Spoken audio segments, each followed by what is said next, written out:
정부가 코로나19 대응 단계를 심각으로 격상한 지 열흘이라는 시간이 흘렀습니다. 총력 대응을 하고는 있지만 확산세가 쉽사리 꺾이지 않고 있습니다.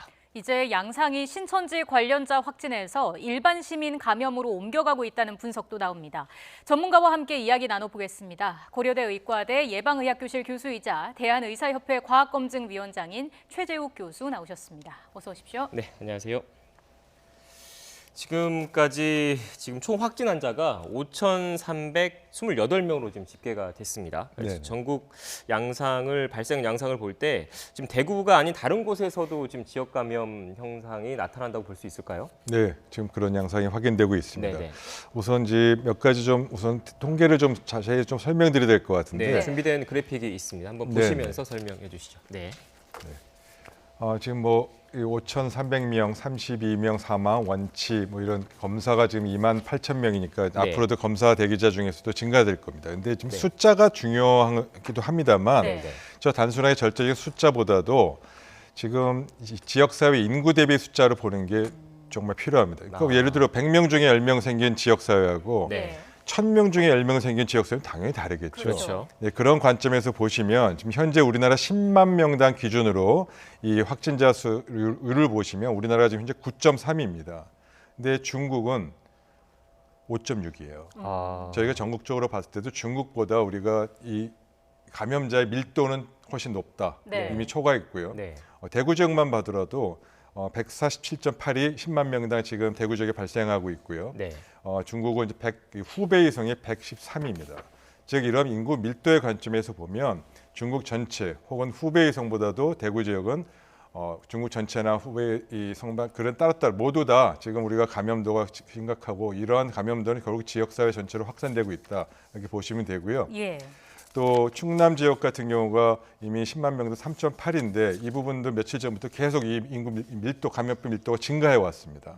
그 외 지역 역시 마찬가지여서 이러한 부분을 들여다보면 지역사회 감염이 현재 전파되고 있고 아직 추가적인 지역사회 감염에 대한 전모들을 좀 더 면밀히 확인해야 될 시점이라고 보입니다. 네, 예. 지금 교수님께서 이제 말씀을 해주셨는데 이제 저희가 그 추세는 맞는데 조금 전에 이제 저희 오전에 나온 자료가 있어서 숫자는 좀 정정을 해서 다시 한번 말씀을 드리겠습니다. 네, 지금 이전에 어제 자료입니다. 그렇죠. 네. 예, 지금 말씀하신 대로 하면 현재 기준으로 아까 말씀하신 게 인구 10만 명당 발생률을 보셔야 된다고 말씀을 네네. 하셨는데 일단 저희가 아까 9.3명이라고 말씀하셨는데 10.3명으로 오늘 오전 자료에는 더 늘었네요. 10.3명이고요. 특히 심각한 게 대구 지역이 그 164.4명입니다. 그 인구 10만 명당 발생률이요. 그리고 그 다음에 경북 지역이 29.1명으로 일단 집계가 되고 있습니다. 이제 교수님 말씀하신 것대로 하면 이제 저는 이제 숫자를 좀 업데이트해서 말씀을 드린 거고 예. 이제 중국보다 일단 중요한 게 그 인구 10만 명당 발생률이 높다라는 말씀을 좀 하고 싶으신 거였잖아요. 네, 맞습니다. 네네네. 지금 단순 수치도 물론 중요하지만 인구 밀도 대비해서 파악할 필요가 있다라는 말씀이셨고요. 이제 대구 지역으로 한정해서 보면은 지금 신천지 교인보다 일반인의 감염자 수가 지금 더 많이 나온 것을 어제 집계가 됐습니다. 이게 네네. 신천지에서 일반 시민으로 그 감염이 좀 옮겨가고 있다 이런 양상으로 파악을 할 수 있을까요? 네, 확진자 수가 그쪽으로 확인이 되고 있다는 것이고요. 네. 감염이 옮겨가고 있는 것이 아니고 네. 감염이 이미 벌써 옮겨갔고요. 예. 그 점을 이번 검사를 통해서 하나씩 이제 확인되고 있다 그렇게 표현하는 것이 맞을 것 같습니다. 네. 네네. 지금 또 저희가 그 주의 깊게 봐야 될 게 지금 대구 지역 그 신천지 교인입니다. 이제 현재 저희가 일반적으로 알고 있을 때 신천지 교인의 전수조사가 상당 부분 마무리했다. 90% 이상 마무리했다라고 했는데 그게 이제 전화 설문을 통해서 증상이 있는지 없는지를 여부를 물어보는 거지 않습니까? 네네. 그리고 그 가운데 유증상자만 증상이 있다라고 답한 사람만 따로 떼서 이제 별도로 검체 채취를 하는데 네네. 아직 그 비율은 조금 일반적인 전수조사 비율보다는 덜 차고 있는 상황이잖아요. 그리고 네네. 어떻게 봐야 될까요? 아직 유증상자에서 전수가 좀 다 완료가 안 됐고요. 네. 대구 지역이 지금 제일 중요하지 않겠습니까? 네. 13,000명, 12,000명 정도 되는 아직 9,000명 정도에서 조금 남았습니다. 네. 근데 혹시 기억하실지 모르겠습니다만 초기에 이 신천지 교인분들의 검사가 양성률이 87%까지 나온 적이 있습니다. 네. 네, 제가 그래서- 관련된 그래픽이 또 있는데요. 네네. 한번 보시면서. 지금 네. 계속 줄고 있거든요. 그래서 네. 줄어서 지금 한 5% 정도 나오지 않습니까? 그래서 네. 조금 더 양성 판정률이 더 줄어들어서 기타 지역의 그 양성률까지 비슷해질 때까지는 계속적으로 우선 검사를 좀 진행해야 되고요. 네. 앞으로 숫자는 더 늘어나겠습니다만 양성률은 계속 줄어들 겁니다. 네, 지금 이제 교수님께서 말씀하신 것처럼 아까 보면 그 신천지 신도 가운데 양성 판정률이 특히 이제 대구 지역 같은 경우는 62%입니다. 어제 네네. 기준으로. 그러니까 증상이 있다라고 말한 사람 중에서 실제로 검체 채취를 해봤더니 10명 중에 6명 중에는 실제로 확진 판정을 네, 받았다는 맞습니다. 얘기이기 때문에 앞으로 이제 아직 검사를 받지 않은 증상이 있다라고 전화 설문을 한 그 신천지 그 교인 중에서 상당수가 그러니까 단순 비교를 했을 때 단순 대입했을 때 확진 판정을 받을 가능성이 좀 있다라고 지금 여전히 봐도 높고요. 네, 네. 그러나 이제 아까 말씀드린 대로 87%에서 67%, 55% 계속 줄어나갈 겁니다. 예. 줄어나가는 것이 거의 뭐 0이 될 때까지 검사를 계속 할 필요는 없겠죠. 네네. 그러나 지금 지역사회 감염에 따른 그 양성률만큼 내려갈 때까지는 우선순위를 두고 계속 검사는 해야 됩니다. 네. 예. 근데 무증상 감염도 되는데 증상이 없는 경우에는 뭐 이런 경우에도 좀 감염 우려가 있지 않겠습니까? 네, 그래서 그 점은 좀 주의 있게 들여다봐야 될 지점이고요. 네. 그래서 그 증상이 없으신 그 신천지 교인분 중에서도 추가로 증상이 발생하면 바로 검사할 수 있도록 보건당국에 알려드리고 네. 신고도 하고 또 그러한 상황을 이미 주의를 여러 차례 보고하고 알려드린 바가 있습니다. 네.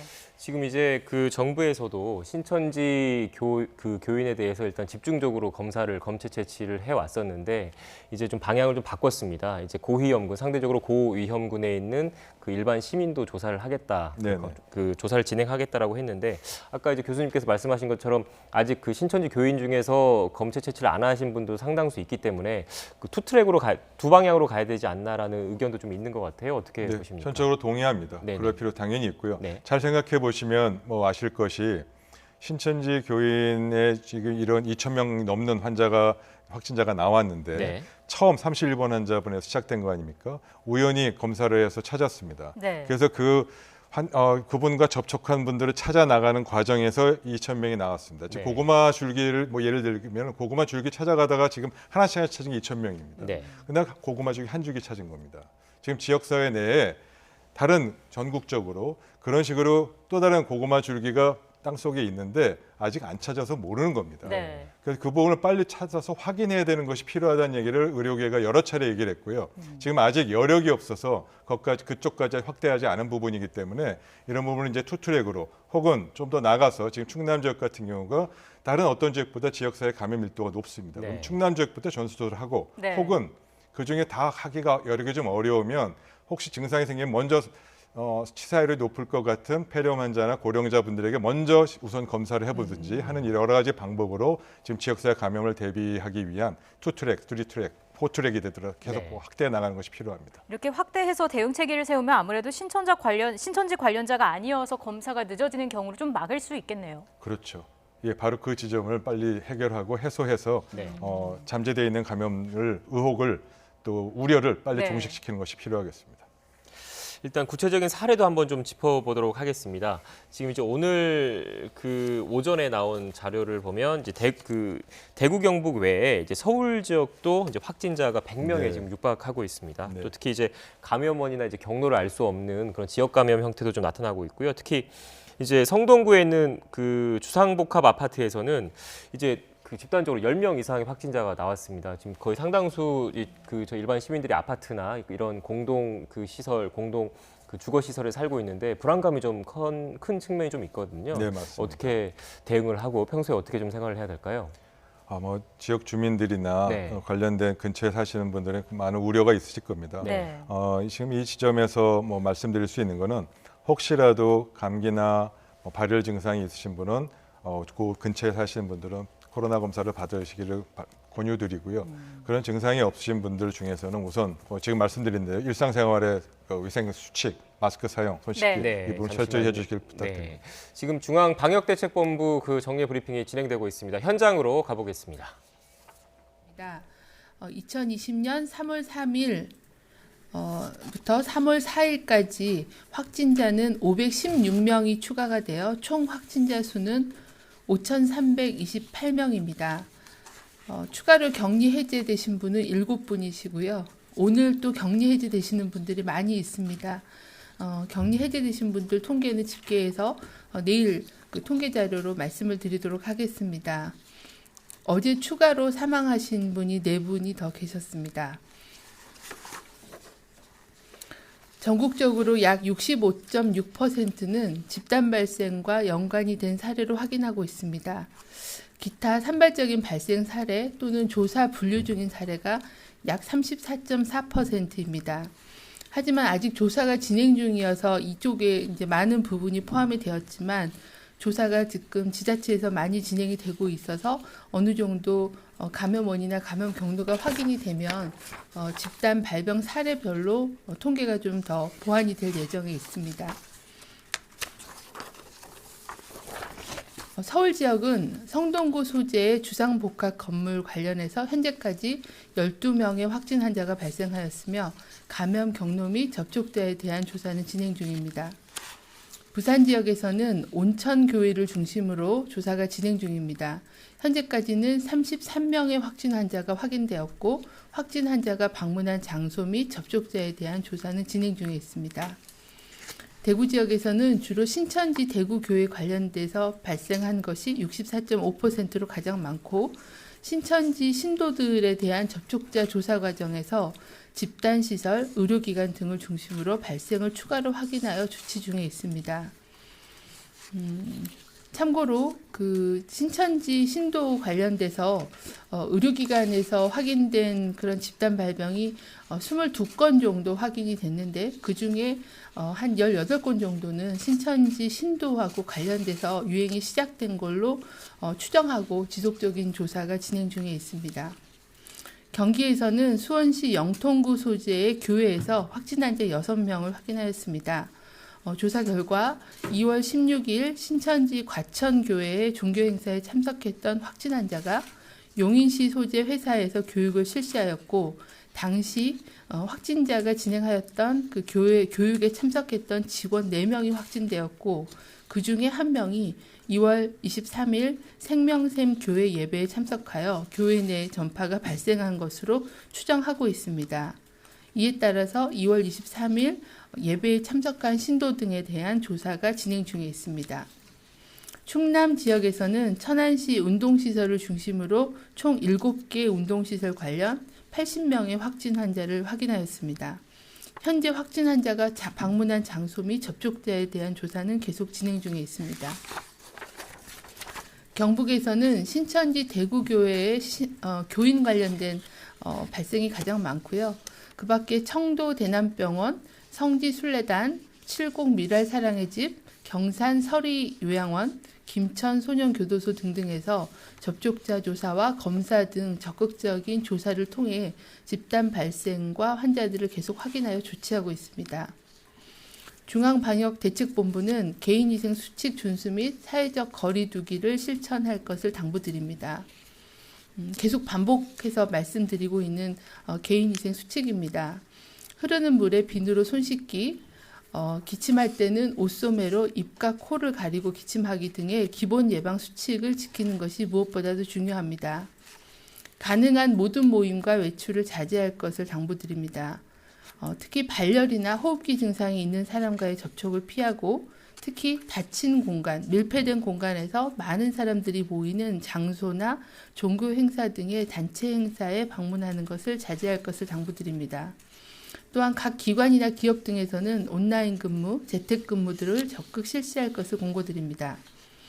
집 안에 머물 때에는 충분한 휴식, 적절한 운동, 균형 잡힌 식생활, 감염병 예방 개인 수칙 준수, 그리고 주기적인 환기를 실천해 줄 것을 당부드립니다. 많은 전문가들께서 환기의 중요성을 강조하고 계십니다. 이거는 앞에서의 집단 발병 사례에서 밀폐된 공간에서의 장시간 노출이 추가적인 그런 감염을 일으킨다라는 그런 점들을 저희가 많은 사례에서 보았고 집에 있을 때도 적절한 환기가 굉장히 중요하다는 걸 당부드립니다. 발열이나 호흡기 증상이 나타난 사람은 등교나 출근을 하지 않고 외출을 자제하며 집에서 충분한 휴식을 취하면서 3, 4일 정도 경과를 관찰하는 것을 공고드립니다. 또한 의심 증상이 있는 경우에는 의료기관 방문하기 전에 1339 콜센터나 보건소에 문의하시고 진료받으실 것을 공고드립니다. 선별진료소를 방문하실 때는 마스크를 착용하고 자기 차량을 이용하여 방문할 것을 당부드립니다. 또한 감염을 걱정하는 일반 국민을 위한 병원으로서 병원 내 감염 가능성을 차단하기 위해 호흡기 질환과 비호흡기 질환을 분리하여 진료하는 국민 안심병원을 운영하고 있습니다. 이러한 국민 안심병원을 이용하시는 것도 공고를 드립니다. 네, 이상입니다.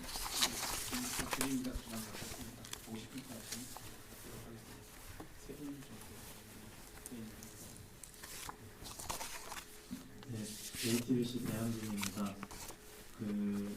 오늘 새벽에 전국 33번째 사망자가 67살 여성분이 기저질환이 없다고 대구시에서 발표를 했는데요.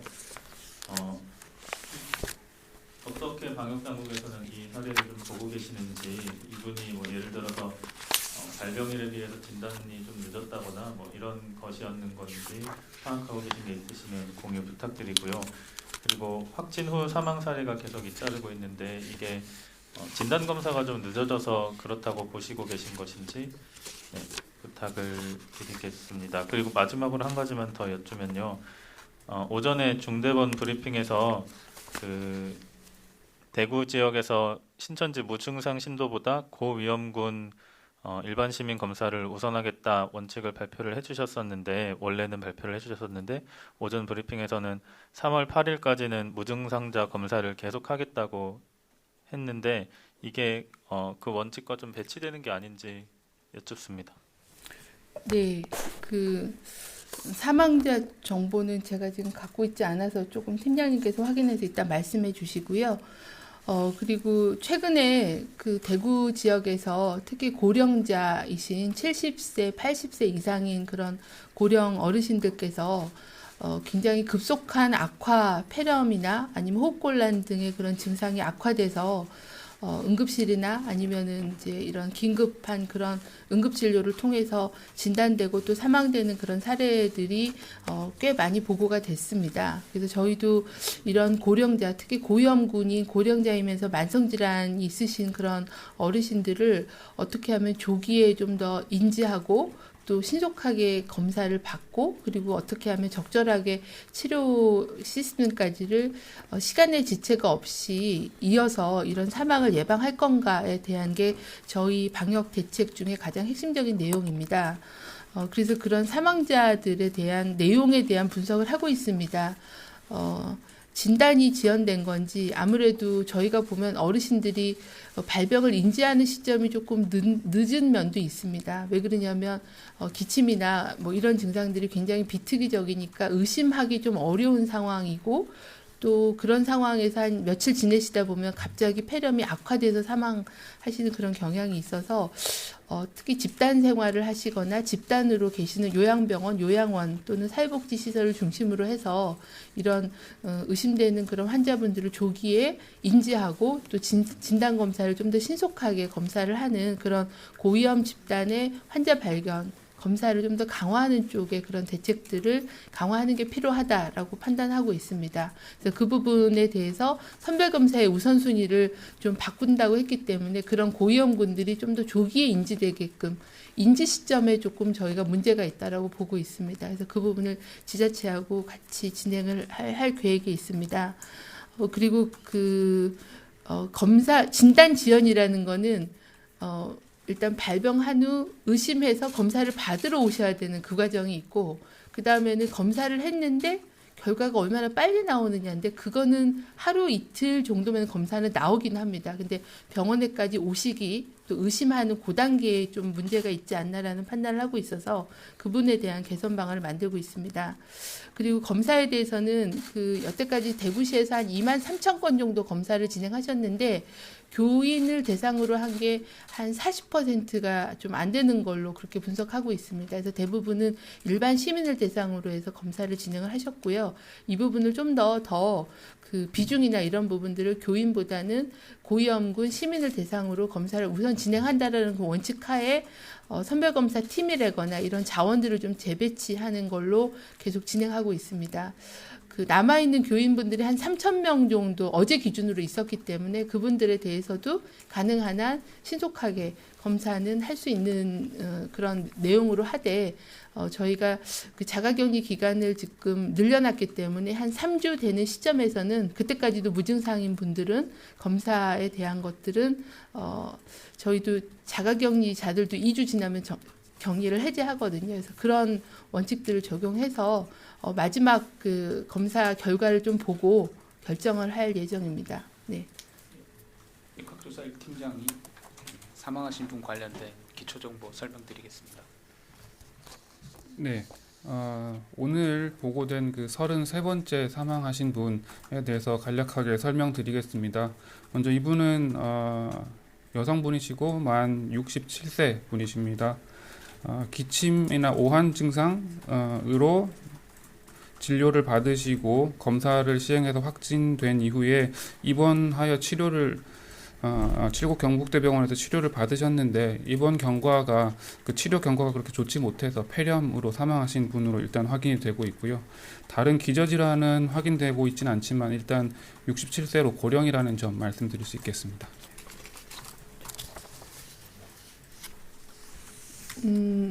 이분은 2월 23일, 4일부터 발병이 되셨고요. 그리고 2월 25일 날 대구 카톨릭대학교 병원 선별진료소에서 검사를 시행하셨고 26일 날 양성으로 확인이 된 분이 되셨습니다. 그 이후에 호흡곤란 증상이 생겨서 칠곡 경북대병원 응급실을 통해서 입원하셨고 한 3, 4일 정도 입원 치료를 하셨으나 이제 다른 그 전반적인 그런 코로나 폐렴과 관련된 다른 그 증상들이 악화가 되면서 사망하신 걸로 현재 직접적인 사인은 코로나 바이러스 감염증으로 인한 폐렴으로 일단은 판단을 하고 있는 상황입니다. 팀장님 질문 받겠습니다. 네, 연합뉴스의 김예나라고 합니다. 한 3-4가지 정도 있는데요. 지금 대구에서 계속해서 병상 문제가 이제 불거졌고 입원 대기 문제 불거졌는데 입원 대기 상황이 발생한 후에 지금까지 평균적으로 방역 당국이 파악하시기에는 입원에 통상적으로 뭐 며칠 또는 얼마나 시간이 어느 정도 걸리는지, 즉 확진 판정을 받고 입원을 할 때까지 어느 정도 걸리는지 이야기 부탁드리고요. 그리고 지금 신천지 교인 관련해서 아까 3주를 이야기를 해주셨는데 언제를 기점으로 왜 3주를 해서 3월 8일이 되는지 좀 구체적으로 부탁드립니다. 그리고 지금 뭐 여러 보도를 통해서 중국의 부검 사례 또는 해외 연구 결과를 통해서 코로나19 환자의 폐 손상 문제가 지적이 되는데 지금 우리 방역 당국에서는 어느 정도의 신뢰도를 가지고 보고 계시고 그 결과에 대해서 어떻게 판단하시는지 부탁드리고요. 마지막으로 지금 현재 계속 여쭤보는 건데 위중한 환자, 중증 상태에 있다고 판단하시는 환자 이 숫자 부탁드리고 이 숫자가 지금 조금씩 늘어나는 추세인데 환자 전체 증가세에 비하면 중증 위중 환자의 증가세는 어떻다고 보시는지 부탁드릴게요. 네, 그 대구시 지역인 경우에는 저희가 신천지 교회라는 그런 특수한 그런 밀폐된 공간에서의 노출로 굉장히 대량의 환자분들이 집단으로 폭로가 되셨고 또 저희가 신속하게 검사를 진행을 했으나 9,000명이라는 그런 숫자가 상당히 많았습니다. 그래서 격리는 일단 먼저 하되 순차적으로 검사와 입원과 이런 걸 진행하다 보니까 입원해서 병상으로 가시기까지는 시간이 상당히 소요가 됐다라고 보고 있습니다. 그 전에 저희가 30번 환자분까지는 의심 단계에서부터도 이제 병상으로 이송해서 진단을 하였으나 이제 그런 대량의 그 노출자로 인한 그런 상황이 있었다는 걸 말씀드리고 얼마 정도가 걸렸는지에 대한 정보를 저희가 디테일하게 그렇게 분석해서 갖고 있지는 않습니다. 그거는 아마 어느 정도 이 급한 상황들이 좀 정리가 되고 차후에 좀 데이터를 정리를 하면서 평가를 하면서 좀 소요 기간 어떤 부분들 또 중증도에 따라서 얼마나 많은 부분들이 지연이 됐느냐 그런 걸 봐야 될 것 같고요. 그나마 그래도 저희가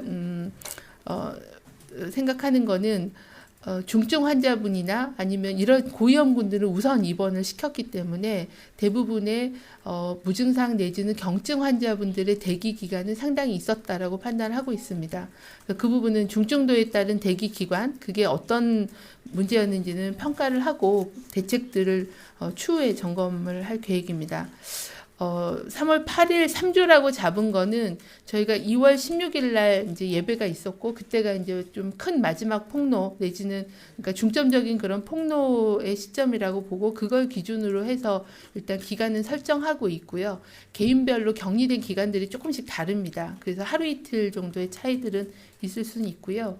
저희가 그 확진 환자의 퇴원 기준, 격리 해제 기준을 칠판 지침에서 말씀을 드렸습니다. 그래서 퇴원은 임상 증상이 호전되면 그냥 퇴원이고 격리 해제는 발병일로부터 21일, 3주간 지나면은 바이러스의 연구 결과 대부분의 바이러스가 소실된다라는 그런 기준을 가지고서 검사 없이 21일이 지나면 격리 해제하는 걸로 기준을 바꾼 바가 있습니다. 그래서 그 기준을 일반적으로 확진 환자라 하더라도 3주 정도면은 발병일 기준으로 하는데 이분들은 발병일이 없는 무증상이시기 때문에 일단은 격리된 날 기준으로 3주를 일단은 잡고 있고 그 부분은 남은 기간 동안의 검사 진행 상황을 보고 좀 더 판단해 볼 여지가 있습니다. 중국의 부검이나 연구 결과는 아무래도 우리나라보다는 초창기에 사망 그 사례가 많았고 여러 가지 이제 다양한 연구들이 진행이 됐기 때문에 가장 많은 환자를 본 중국의 연구 결과는 어느 정도 저희는 연구자들의 연구 결과들은 신뢰하고 그런 것들을 많이 참고하고 있는 상황입니다. 위중 환자의 숫자는 조금 이따 팀장님 말씀해 주시고 치명률에 대해서는 저희가 연령별 치명률을 말씀을 드렸습니다. 최근에 이제 고령자 환자분들은 환자 숫자가 그렇게 젊은 층에 비해서 많지는 않지만 아무래도 고위험군이고 기저질환이 많다 보니까 70대, 특히 80대에서의 치명률이나 위중도가 높아지고 있는 것은 사실입니다. 그래서 그런 부분들은 그 예전에 지역사회 감염보다는 해외 유입 사례 있었을 때의 치명률에 비하면 지금은 치명률이 좀 더 높아진 상황이고 그 이유는 지역사회 노출과 네, 지금까지 정은경 중앙방역대책본부장 브리핑 들어봤습니다. 오늘 나온 내용 중에 주요 내용 좀 정리를 좀 해드리겠습니다. 지금 당초 오늘 오전 0시 기준으로는 그 사망자가 32명이었는데 조금 전 브리핑에서 사망자가 33명으로 늘었다고 당국에서 이제 확인을 해줬습니다. 코로나19 사망자 대구에서 1명 늘었다고 하고요. 고령과 기저질환이 있다라는 당국의 발표가 있었습니다. 그 외에 대구 경북 지역 확진자가 전체의 90%를 차지하고 있다라는 내용과 그러니까 대구 지역의 병상 부족 사태로 2,270명이 자택 등에서 대기하고 있다라는 내용, 그리고 방역의 초점을 대구 시민의 피해를 최소화하는 방향으로 전환하겠다라는 내용 등이 담겨 있었습니다. 네, 계속해서 전문가와 함께 이야기를 좀 나눠보도록 하겠습니다. 지금 구체적인 감염 사례에 대해서 얘기를 나눠보고 있었는데 보면 성동구 주상복합 아파트에서 감염원을 알 수 없는 확진자가 나왔고 앞서 브리핑에서도 얘기가 나왔습니다만은 천안시 운동시설을 중심으로 확진자들이 발생했습니다. 이런 다양한 양상을 통해서 알 수 있는 어떤 감염의 특징이랄까요? 그런 게 있을까요? 우선 감염의 특징을 뭐 지금 여러 가지 형태로 나타날 수밖에 없고요. 네. 지역사회 감염이 어느 정도 퍼졌기 때문에 모임에 따라서 어떤 특성에 따라서 뭐 개별적으로 가정 내 굉장히 다양하게 나타날 수밖에 네. 없습니다. 그러나 꼭 주목해야 될 상황은 밀폐된 공간에서 장시간 많은 사람들이 같이 생활하는 경우에 그런 경우에 지금 전파가 지금 계속되는 것도 뭐 천안도 그렇고 여러 가지 확인되는 부분은 이제 주목하고 조심해야 될 지점이고요. 그 외의 상황에서는 감염 경로를 파악하기 어려운 경우가 대부분입니다. 그게 지역사회 감염의 특징입니다. 그래서 우선은 당장 확진자분과 접촉했던 분을 중심으로 해서 우선적으로 파악해 나가야 되고 네. 추가적인 전파를 막기 위한 노력들이 지금 이루어지고 있습니다. 네, 지금 그 아까 정은경 본부장 브리핑에서 잠깐 치명률이라는 얘기가 좀 나와가지고요. 그거 네. 한번 좀 살펴보도록 하겠습니다.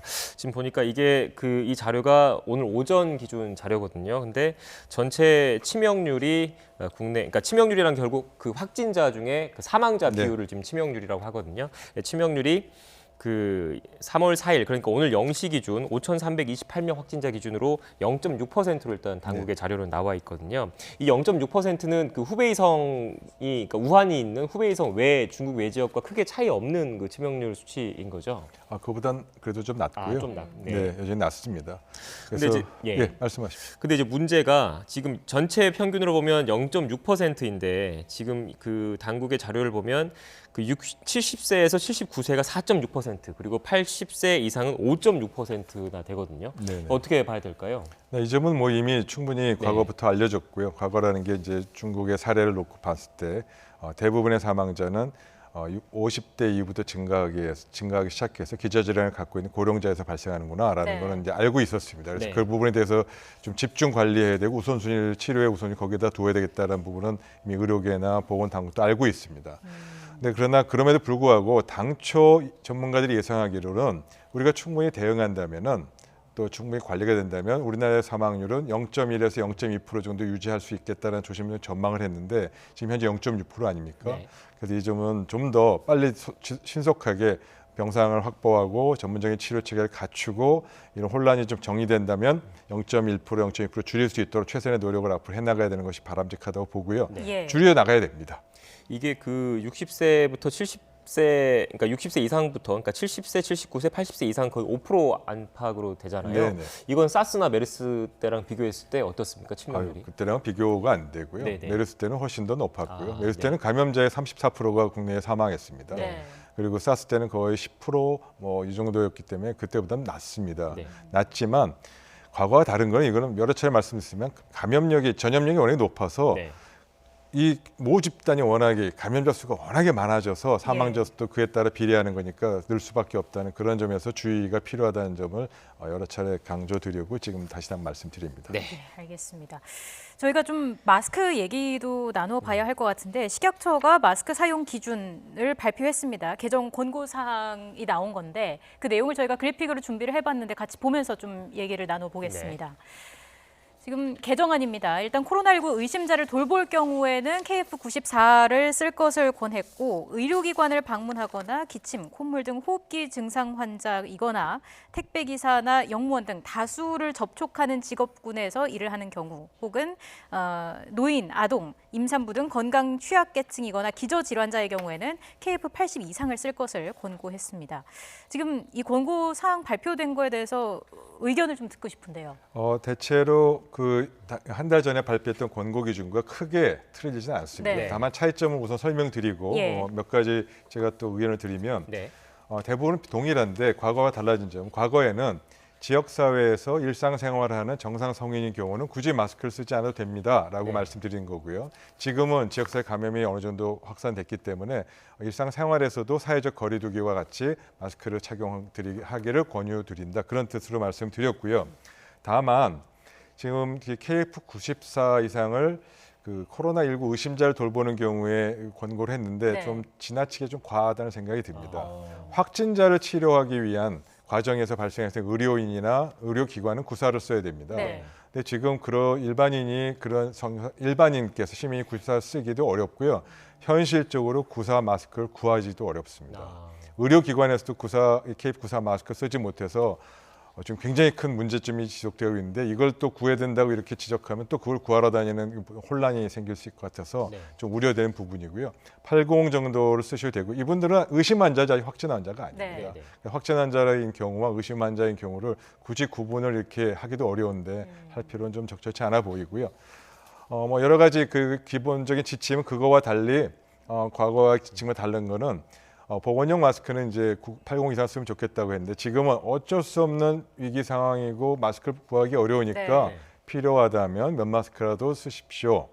혹은 재사용이라는 부분도 어쩔 수 없이 원래 보건학적으로 권고드릴 수는 없지만 불가피한 상황이니까 필요한 경우는 재사용도 가능하면 하실 수 있기를 권고드립니다. 정도가 차이입니다.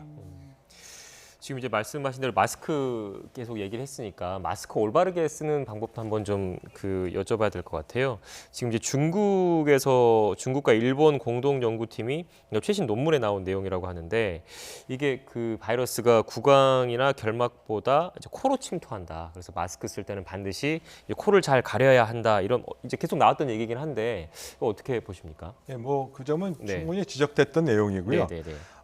그 구강이나 여기 가래를 통해서 네. 여기서 나오는 그것도 있지만 이 에어로졸이나 이런 걸 통해서 코로 작은 미세 그 물방울이 에어로졸 통해서 코로 들어오는 감염에 대해서 그래서 마스크를 쓰는 겁니다. 네. 그래서 마스크만 좀 잘 쓰시면 되고요. 뭐 착용법은 여러 차례 뭐 국민들께서 다 알고 계시니까 그 마스크를 착용법을 몰라서 지금 못 쓰는 게 아니고 없어서 못 쓰는 그렇죠. 거니까요. 네. 그 점에 대해서는 충분히 이해하실 수 있을 것 같고요.